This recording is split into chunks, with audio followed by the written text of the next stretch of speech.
Hello, everybody. Fernando Labastida here with another episode of the Viral Genius podcast. I'm very excited to have Jason Barnard here, CEO and founder of Kalicube, and he is the Brand SERP Guy. He started off life, he could clarify a little bit of things, but he was in a punk folk band in France. Then he started a television show for kids with his wife and became the Blue Dog, the voice of the Blue Dog. And then he had to pivot quickly from that to becoming a digital marketer. And one of the things that got him to where he is today is he realized if he was going to have credibility in front of his new potential clients, they needed to Google him and find that he wasn't the Blue Dog guy currently, that he is the digital marketer. So anyway, so that's how he came up with this whole framework. And Kalicube is his company, which has billions of data points about exactly what we're going to talk about today. Jason, thank you so much. Where in France are you right now? Where are you calling in from today? Yeah, as you said, I'm in the south of France, near Montpellier, right in the middle, where it's beautiful and sunny, food's good, wine's good, cheese is good, lots of music. There's a music club across the road from my house. I was jamming there with some villagers, some local musicians on Tuesday, which was lovely. So I've got a really cool life in the south of France where, and I think kind of it is actually relevant to what we're going to talk about today, I have time and space to think, and I'm not in the rat race, and I'm not constantly overwhelmed with everybody else telling me how far ahead they are with AI. So I don't feel that FOMO that I think a lot of people do feel because I'm not attached to it. I just go outside and have a chat with the boulanger or the person next door who runs a sandwich shop or the guy who runs the jazz club opposite. And their life is this village. And it really keeps you grounded. It's a really nice situation to be in. I was just going to say, I was getting goosebumps as you were describing that. And I was thinking, okay, you're living in a town in the south of France. You have the best cheese, wine, food in the world, and you don't even have to go to a 3 Michelin star restaurant to get that. It's just part of local life over there. And then you jam with and then you get to jam. I get to jam with the guys in the jazz club opposite. And Tuesday there was a poet there who said, "Can you just play some music, improvise some music over the back?" And I've been learning the guitar properly. I'm a double bass player by trade and a singer. So I'm a vocalist first and foremost, then a double bass player, and I'm learning the guitar. And I was just improvising over the back of this guy's poems. And it was really, really beautiful. It was a really lovely experience. It made him very happy. The crowd loved it. And what more can you ask for? Exactly. That's fantastic. Getting into it. I love your story. I've heard it on so many different podcasts that I've seen where you're the guest. The story about how you went from being the voice of the Blue Dog at a popular kids television show in France to being a digital marketer, and now you're known as the Brand SERP Guy. Maybe if you could quickly tell me about that thing, because I think that kind of is the foundational story that sets the stage, the setting for the rest of the interview. Yeah, definitely. I mean, it does definitely set the setting or make the setting because Boowa the Blue Dog, although you've probably never heard of him at the time, was very famous. And because Google learns and gets information, and now ChatGPT and the other AI learns and gets information from established data sets like Wikipedia, Wikidata, IMDb, Music Brains, and other established data resources, because the Blue Dog was a TV series and a record and it was a music group, had all of these data sources and was pretty famous. We had 1 billion page views for the website in 2007. And the TV series was on Playhouse Disney. So I had a problem is that the Blue Dog was quite famous. The Blue Dog was in all of the incredibly relevant places that Google and now AI is looking for data. So the Blue Dog dominated my own personal brand. And one day I went to Paris to talk to a client, and I walked out of the meeting and I thought, that's sold, $100,000. I've got that deal, absolutely no problem at all. By the time I got to the train, which was about half an hour, they wrote me an email saying, we've decided not to work with you. We just searched your name and you're a cartoon maker. You're not a digital marketer at all. And on the train back home from there, I was thinking, well, what do I do about that? People are Googling my name after a meeting. What do I do to solve that particular problem? And then I thought, okay, I need to change the results that Google gives when somebody searches Jason Barnard. And that's all about its perspective on me and Boowa, as opposed to the reality.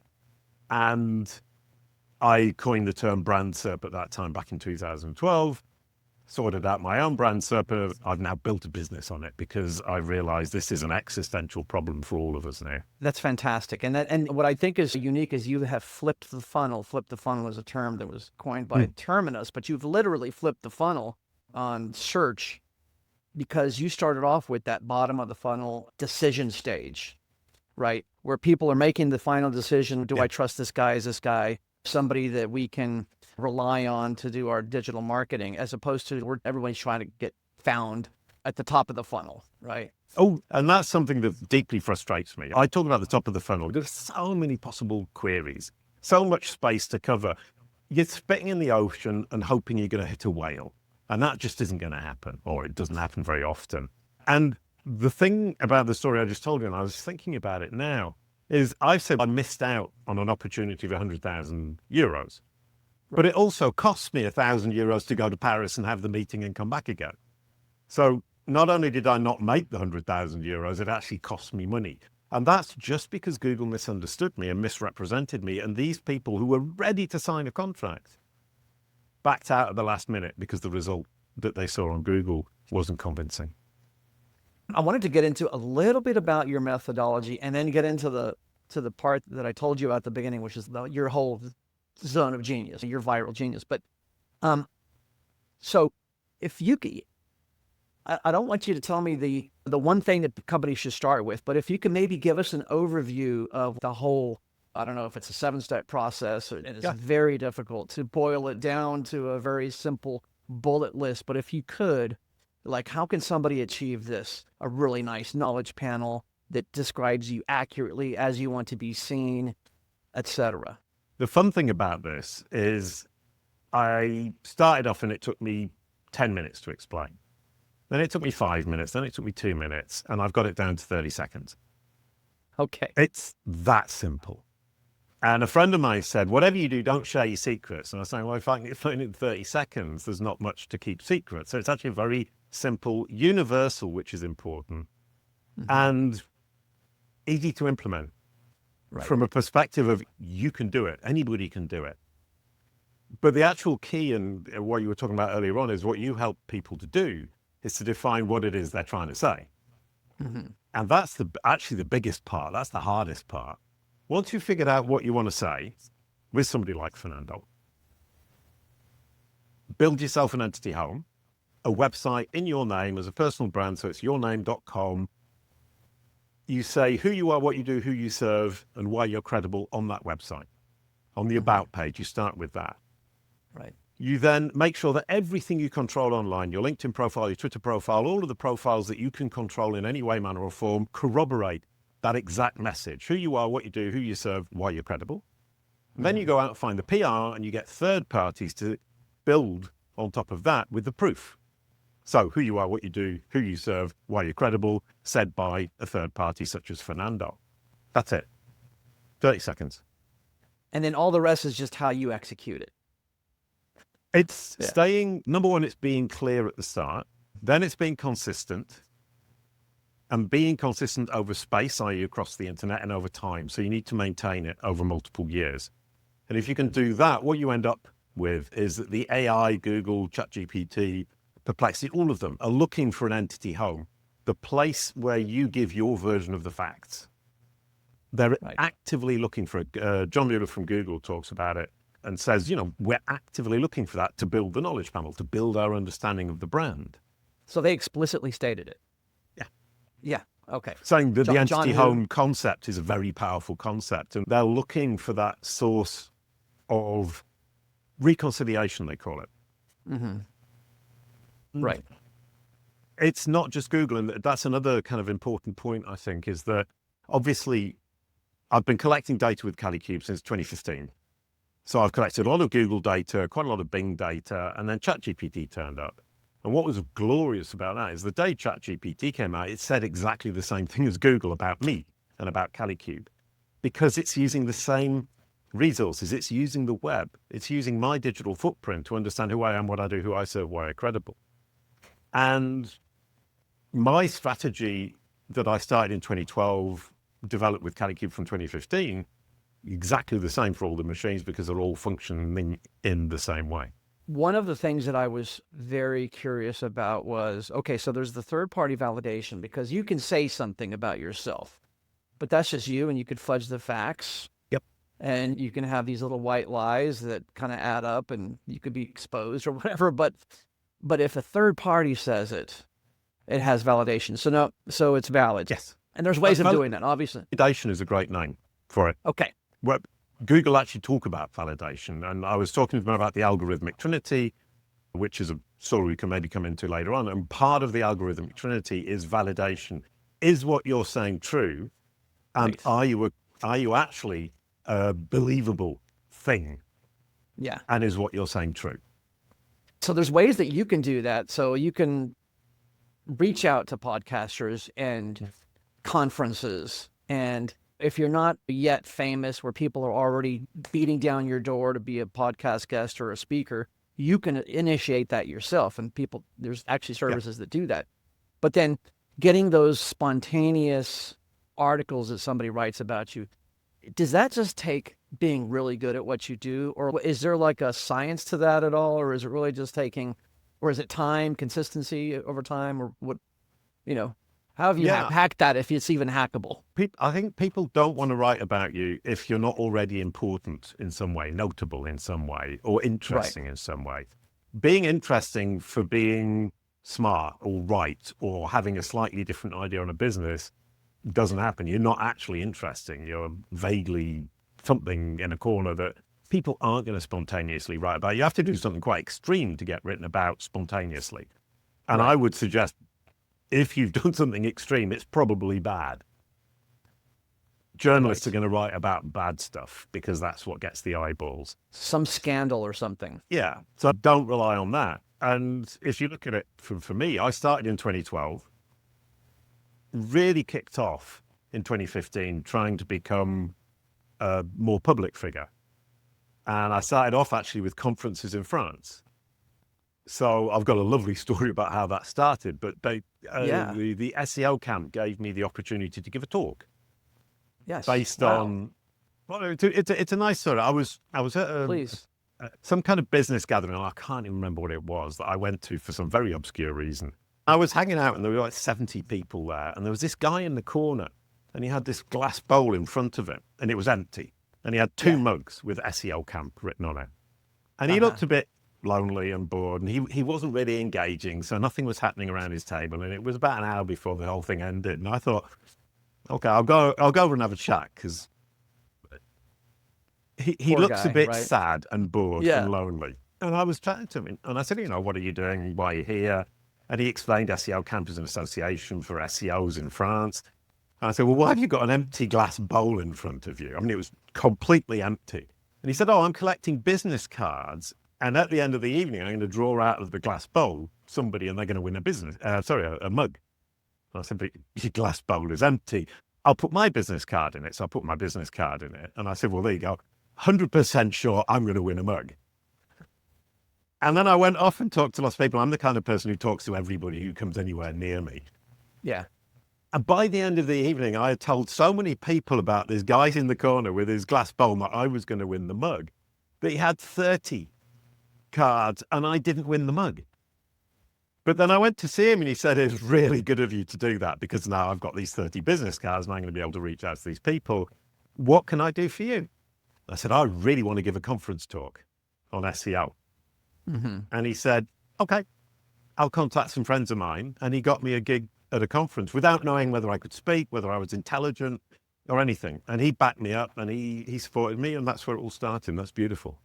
That's great. That's great. It is really interesting because it's those little synchronistic or serendipitous situations that often can spur that if you're looking for it. If you have your radar on, that thing came out of happenstance. The guy is called Hasni Kabeb. So I can actually thank him. And Zora Belmadi is the person who actually put me on the stage. But then once I'd done it once, then other people started asking me, and it built up slowly. And I think kind of one of the problems that one has, or it's easy to have, is wanting to go too fast or expecting to go too fast or thinking we're worthy of going fast. You know, I mean, it was one conference a year for the next 3 or 4 years. And then the next big kind of break was me talking to a guy called Anton Schulke, who was working at the time at Semrush. And I said to him, I did a webinar for Semrush because I knew the guy in France. Anton did the English version of everything. And I said to him, would you let me do a 15-part series of answer engine optimization showing how this is the future of search? And he said, nobody knows who you are. If you can get 2 people who are well known in the industry to say yes, I'll get you everybody else, and it'll be 15 parts and it'll be 60 people. Wow. He was so cool. And I went to a conference, wasn't speaking, I just turned up at the conference and spoke to Craig Campbell and Dawn Anderson, and they both said yes. Then Jono Alderson said yes. And then I went back to Anton. I said, They said yes to you speaking at their conferences? No, they said yes to speaking on my series on Semrush on the assumption that it would happen. I said to them, I've got this opportunity. If I get 2 or 3 people to say yes, it's going to happen, and Anton's on board. They knew Anton. So kind of Anton was the person who was behind me on this. But they just said, yeah, brilliant, wonderful, great. After one conversation, I'd never met them before. And then Anton set it all up. I got some people on board, met a lot of very smart people. So it was this kind of, once again, having the courage to talk to people and say, here's an opportunity, here's something that will be fun to do, here's something that's interesting. And we ended up with 15 weeks, 15-part series, 4 guests on each one, 60 guests in total, I think it was. And it was super. That really set me up. That was the moment when people said, okay, I recognize who Jason Barnard is. And this red shirt really kicked off. And that was the other thing. Yeah. Go ahead. Well, it was the other thing is that 2015 was that first conference. And literally 6 months before, I'd played a gig. I'd played music with a friend of mine. And in the first half of the gig, I was wearing a red shirt. In the second half, I was wearing a blue shirt, for a very long story that I won't tell today. And somebody videoed it, and I was watching it. I was thinking, in the first half, I look really interesting. In the second half, I look really boring. Red. So I don't even like red, but I thought every time from now on I'm on stage, I'll wear red. And it's worked an absolute treat.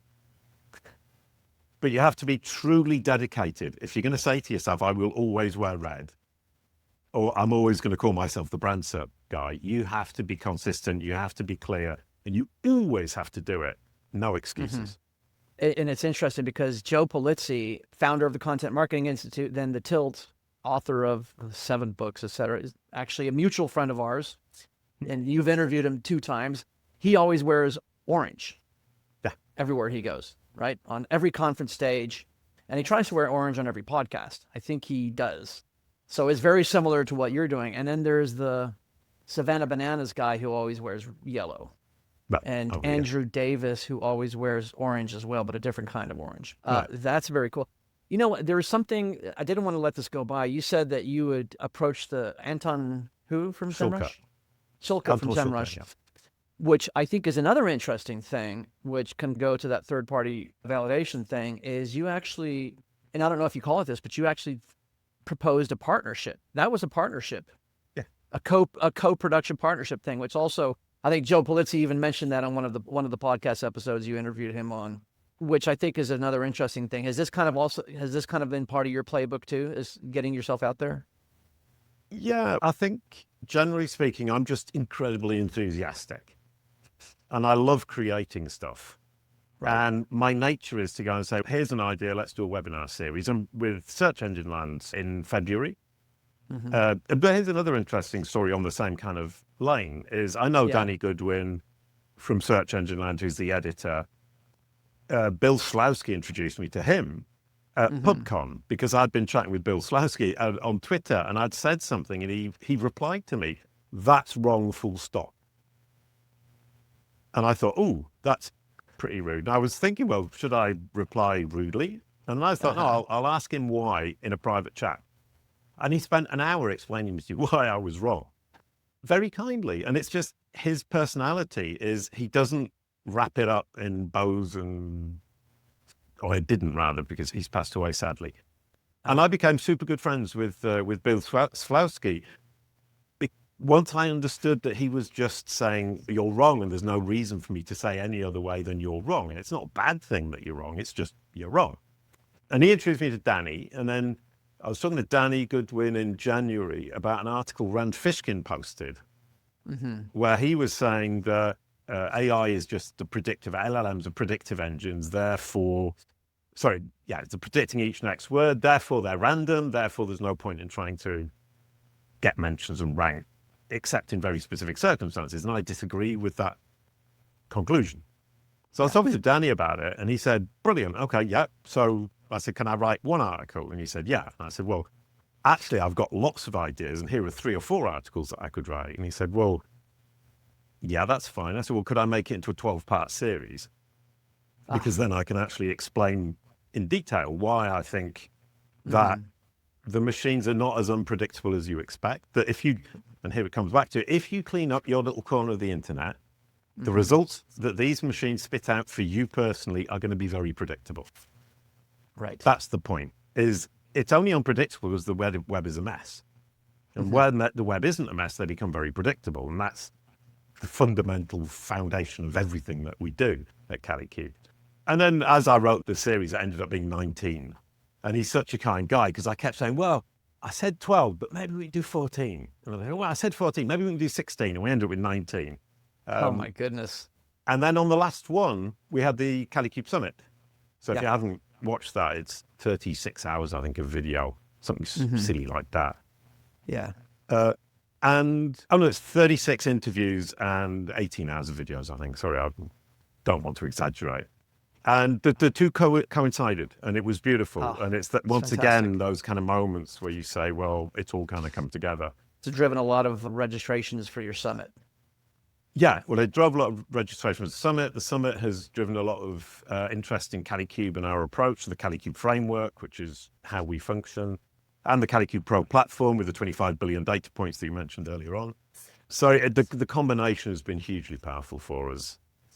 Well, and before I get into the whole question about how you coin terms and your whole brand, how you are associated with a model, a framework, I wanted to get into Kalicube a little bit, because it's very interesting that you have more than 1 billion or so data points. Is this, and then I also heard in another episode that you used to make this available as a SaaS, but you've now removed that because it's so valuable and you use it for your own consulting company?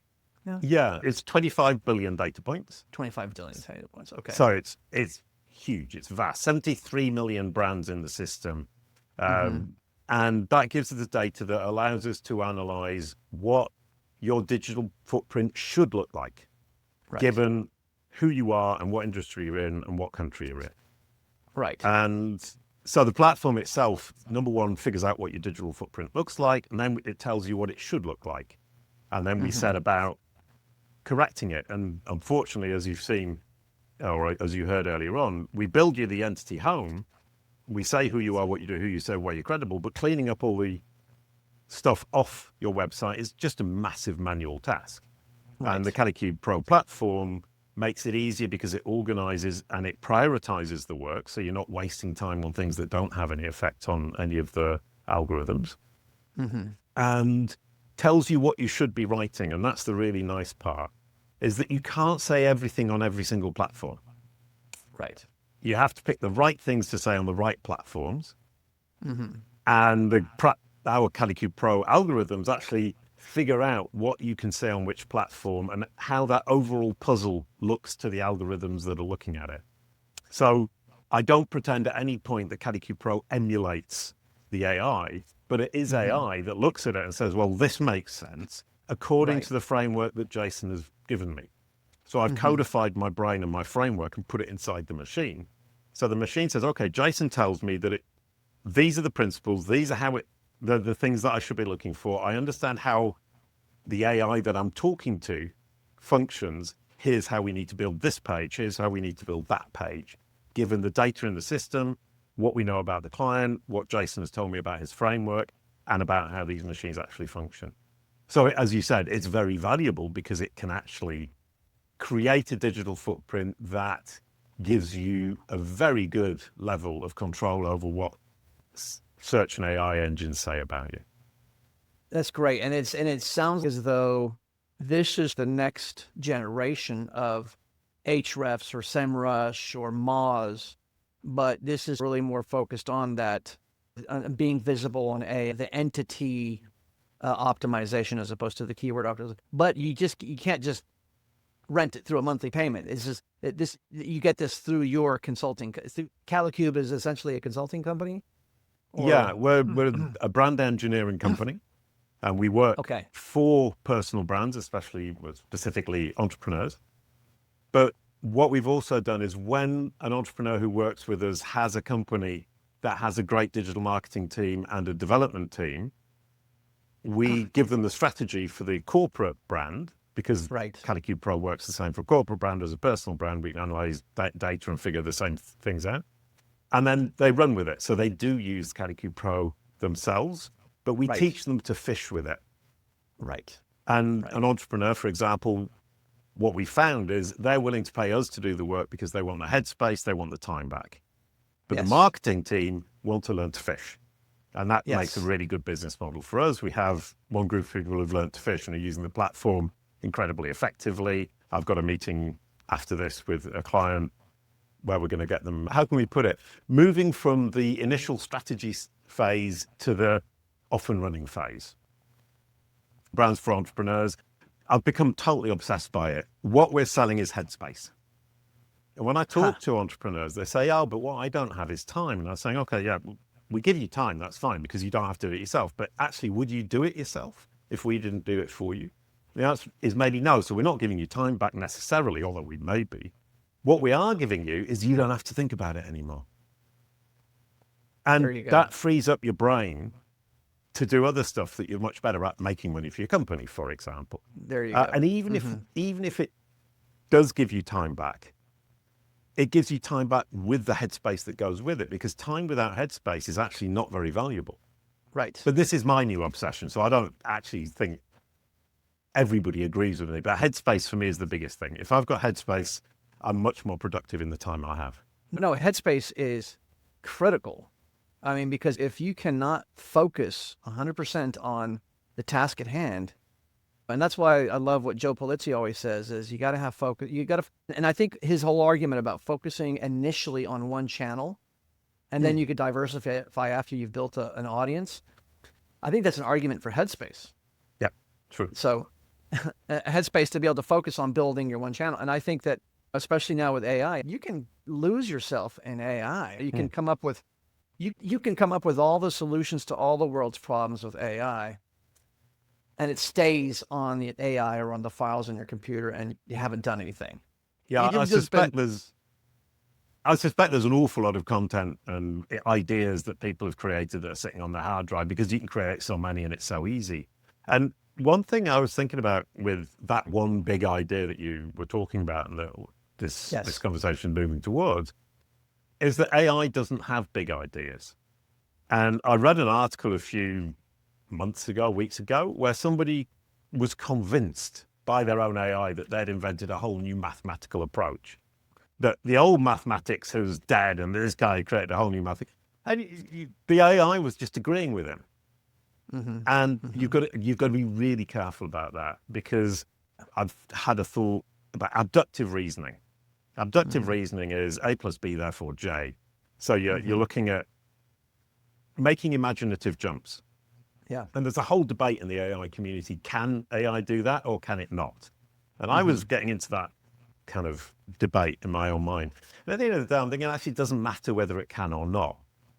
For us personally, it doesn't have any reason to, unless we encourage it to and we move it to a place where it can with our own knowledge and our own abductive reasoning. If you don't give it the framework, it won't be able to do it, or it won't do it because it has no reason to do it. You need to do that. And I think what the guy, I don't know what his mathematical idea was, is that he was simply talking about stuff that already existed and was just led down to an idea that he personally hadn't heard of before, but had existed for centuries.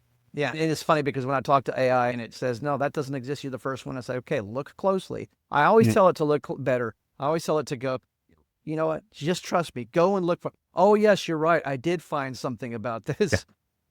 So look, you gave me the perfect segue into the core topic of the Viral Genius podcast, which is like that zone of genius and then the one unforgettable idea. But to transition into this a little bit more smoothly, you're very bullish on building the personal brand and then how that can also benefit the company brand. I am too. I think that's huge. I believe that company founders, tech founders should become thought leaders is not exactly the best term to do, but build their personal brand with a twist. And that building the personal brand with the twist is you become the something guy, right? So, or the something gal or the something person, right? So Brand Miller is the story brand guy. Joe Pulizzi is the godfather of content marketing. You, Jason Barnard, are the Brand SERP guy, right? And these are usually methodologies, frameworks, points of view on how the world works in your space that these people have been perspicacious enough to identify, document the patterns, and give it a name, right? But so before I get into how you've done that, because I think you are a perfect case study for this, do you think that everybody, if you're a tech founder and you come up with a new way of doing AI, you want to launch your startup out there, should every founder be doing this, building their personal brand, even if they're like maybe a technical founder, maybe they're very geeky and all they want to do is just spend all their day working on their computer, coming up with new algorithms, et cetera. What do you recommend in that regard? Well, I mean, I would personally argue that every founder needs to have a personal brand to some extent, because people who are going to do business with you are at some point going to search your name or ask AI. With the brand SERP on Google results, they would just look at the first page. That was your Google business card, job done. Now with AI, they take people down what I call the AI due diligence rabbit hole, and they encourage you to research somebody. So you need to take control of that entire narrative, and it's a pretty deep narrative. And my example of 100,000 euros, that's just one client. How many other clients did I lose who never told me why? And it might not be everybody, but it's going to be somebody, and there's going to be some leakage at the bottom of the funnel when people are ready to buy and they're researching you before they make that final decision. You're leaking revenue, full stop. There isn't even a debate about it, because even if it isn't misrepresenting you like it did me, it's underrepresenting you, that's for sure. And you need to get it to represent you to your full glory so that it says, and that's the thing, is it needs to say at least as wonderfully about you as you would say yourself. And a client of ours, a client of ours who's a really lovely guy, said, what I want to do is be able to sit in first class, chat with somebody, and never have to boast about anything I've ever done, because when I get off the plane, I know they're going to Google me or ask ChatGPT, and ChatGPT and Google will do the boasting for me. Yeah, I love that. I love that. That was good. And then in an episode you did with James Dooley, he asked you point blank, what's the benefit of having a personal brand? And you said lots of revenue. And then you went on to say that 80% of the revenue that comes in for your company, Kalicube, comes because of your personal brand. So that led me to think, and I went down a whole rabbit hole with that, right? Sometimes I'll listen to something and it just kind of sparks something in me. It used to be that building a personal brand was a nice to have. Now I think it's a business critical thing. I think it's, if you dismiss having a personal brand as, oh, that's just something that a TikToker would do or an Instagram influencer. No, your business needs to have a personal brand. And I think that it's not just because of what you're talking about, but because people want to put a face to a name. They don't trust it. They don't trust you, because right now we're in the middle of this AI backlash. People don't trust all the AI slop they're seeing in their LinkedIn timelines or everywhere, and they don't know what to trust, who to trust. But if they know you, if they see that you are the face to this company, and they know your personality, they see your red shirt, and your little sing-song that you do at the beginning of each one of your podcasts, which I love, by the way. And it's so funny to see the guests react to your song. Some roll with it, and others are like, okay, especially if they're kind of like more of a geeky person. But they want to have that authenticity. And I think a company founder needs to do that, even if it's a very engineering centric, scientific based startup. And I actually deal with a lot of these companies.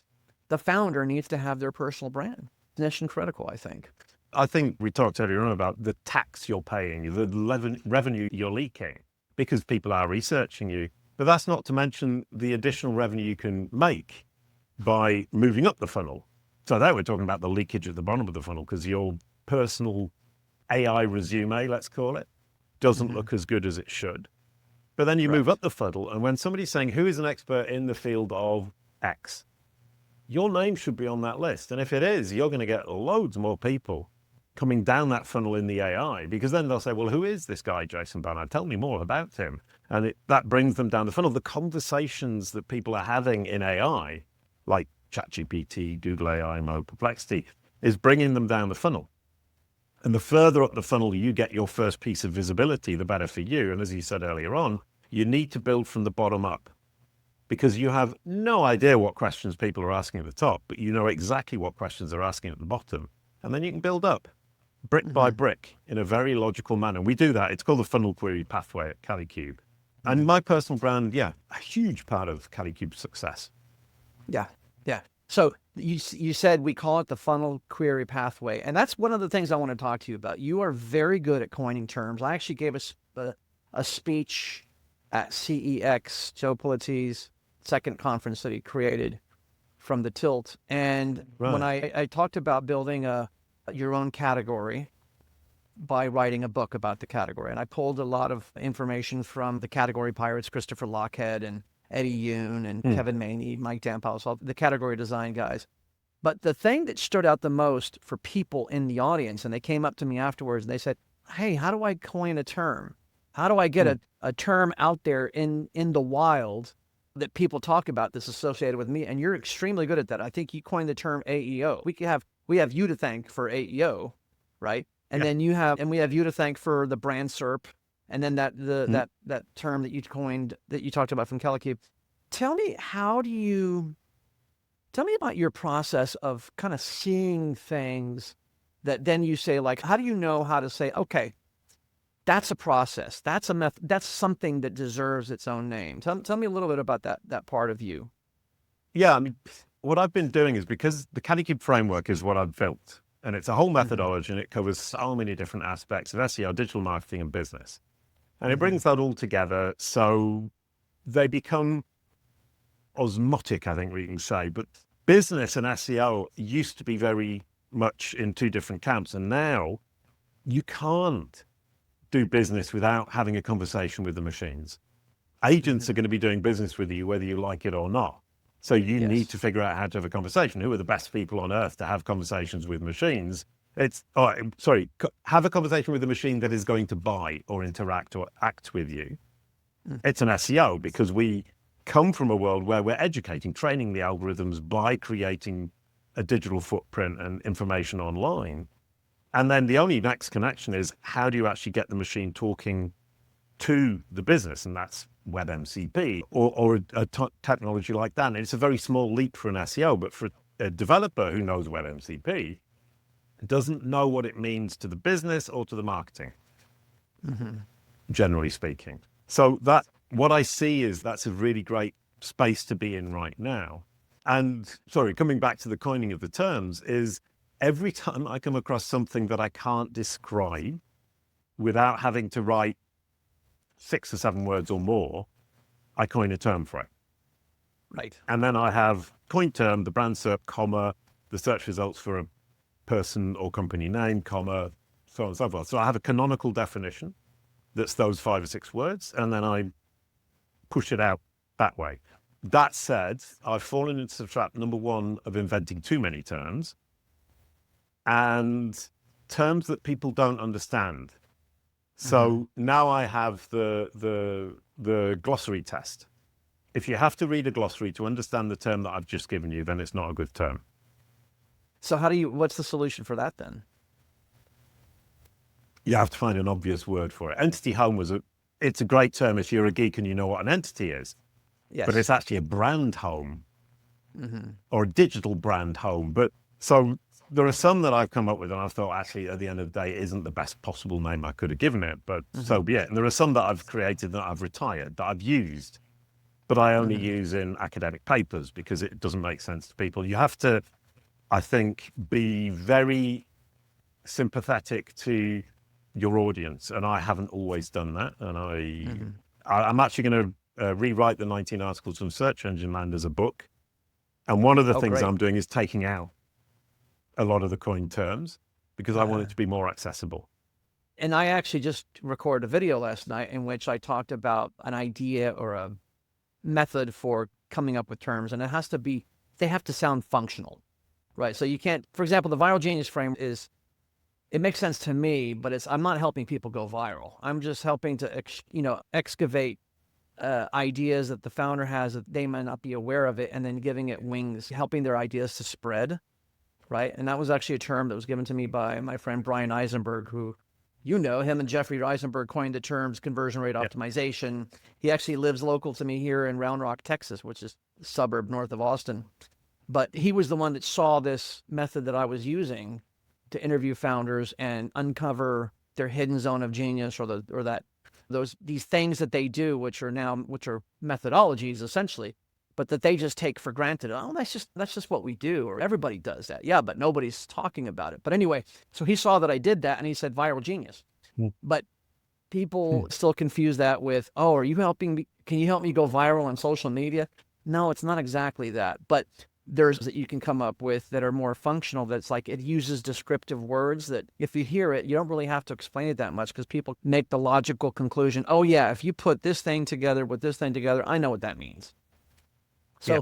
So this is what I wanted to ask you about you coining terms and then seeing these things out there, is getting them out into the common lexicon. And I think when you have success coining a term, you can see it because people start to use it spontaneously. Even if they don't even mention you, they start using the term. How do you get those things out there? What's the process that you use? The first thing is I put it on my website first. The canonical definition of it. Yeah. Yeah. And I write articles about it to define what it is. And that's really important. You need to define what it is on your own property. And then I start to talk about it on articles I write on different platforms and podcasts. And I encourage podcast hosts, for example, to include my coined terms in the show notes, because then it's much easier for the AI to digest. And you mentioned the fact that a lot of the time people use terms and don't realize that it's a coined term, and they just use it and they don't name you. And what I'm betting on is that I will train the algorithms so well that I am the originator of the different terms that I've coined and the methodologies that I've built, that even if people don't mention me, if they do get mentioned by the AI will cite me and say, this is Jason Barnard's, or this comes from Kalicube. And so basically bypassing the human being, because people are going to be getting so much information from AI and so much research being done on AI, that the AI will itself become the carrier of that ownership. That's perfect. Okay, that's great.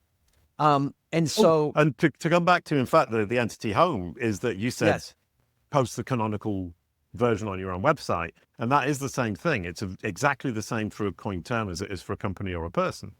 You then get it repeated consistently across the web. Whoever repeats it, doesn't matter, you link out to it. So the machine can see that it's the same thing. That coined term over there, the fact that it's been mentioned over there is actually my version. So I'm not saying necessarily that even if they don't cite me, but the machine can then go there and say, oh, okay, right, I see that Brand SERP has been used over there, and it's the same meaning as on this particular website. That's how you're going to build that the consistency of corroboration and proof that it comes from you. And the idea of temporal precedence is super important. You need to be first, obviously, to coin the term, but you need to demonstrate to the AI that you were first. So, for example, when you said earlier on, you coined AEO back in 2017, that's proof, because you're saying Jason Barnard coined it. Right. So that's also part of it, is encouraging other people to credit you with the coinage of that term and the definition of that term will build up your ownership of that term in the minds of the AI. And my bet over the years is at some point in the future, we won't see the difference between something an AI has spat out at us and something a human being has spat out at us. And most of it is going to be AI. And if the AI believes I coined the term AEO, that's going to be a fact. Yeah. Yeah. So it was essentially, are you saying that a coin term can actually also be an entity? It's like its own entity? Oh, yeah. According to the search. Okay. Oh, so there are actually 3 levels of entities, but we don't really have time to go into that because I've got to jump in a minute. But the definition of a term is actually an entity. So economics is an entity. It's a thing. So if you have a coin term, Brand SERP, it's an entity of what we call the 3rd level. It's a definition of something. So what you need to do is very clearly define what it means, and it becomes an entity. So if you search for, I was searching for employer of record. That's an entity. Economics, that's an entity. If you search them, you'll see the box on the right-hand side on Google with a knowledge panel. That means it's an entity. It's a concept. SEO has a knowledge panel. That's a concept. It's an entity. Yep. So that's one level. And then the Brand SERP Guy is a trademarked entity. So that's an additional layer. So the trademark in and of itself is not the same thing as the term itself. Okay. So if I trademark Brand SERP, so if I trademark Brand SERP, that's something I can sell. So it's level 2 entity type. And level 1 entity type, to finish off the trio, is an entity that can buy and sell other entities and can be sued. So that's a human being or corporation. Google have just made that explicit in their code, in their schema markup. So you have entities that can buy, sell, and be sued, entities that can be bought or sold, trademarks, products, services, countries, roads, anything that you could potentially buy or sell. And then the 3rd level is anything you can define that can't be bought and sold. And a coin term is that 3rd level. Sorry, go ahead. Very important distinction. I think we have no time for an extra question, or do we?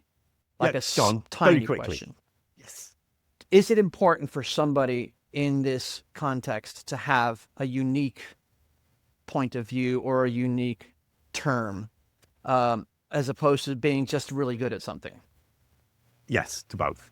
You need a unique point of view because AI knows everything that we know, in the sense of everything that's been published online. Theoretically, it knows it all. What it's looking for is information gaps, something new. You don't need to invent something completely new, but you do need to have a different point of view. So if you're publishing exactly the same article as your competitor, that's not interesting to AI because they already have your competitor's article, so they don't care. You need to publish either something new with additional data, additional information, or a different point of view. And if you have a point of view or a theory or a methodology or a definition that's substantially different to what everybody else is saying, coin a term and teach the AI that coin term means this in terms of the definition, which is your perspective, and that gives you ownership of that perspective. And I think we're seeing, because I keep turning up on podcasts like this, that it works. Thank you so much, and I will see you in another episode, hopefully soon. A quick goodbye to end your show. Thank you, Fernando La Bistida. This is exactly what I wanted you to do. Thank you so much. I massacred your second name, but that's not such a big problem. I sang it. All right. See you soon. I just stopped the recording, and you are a minute late to your next call. I apologize. And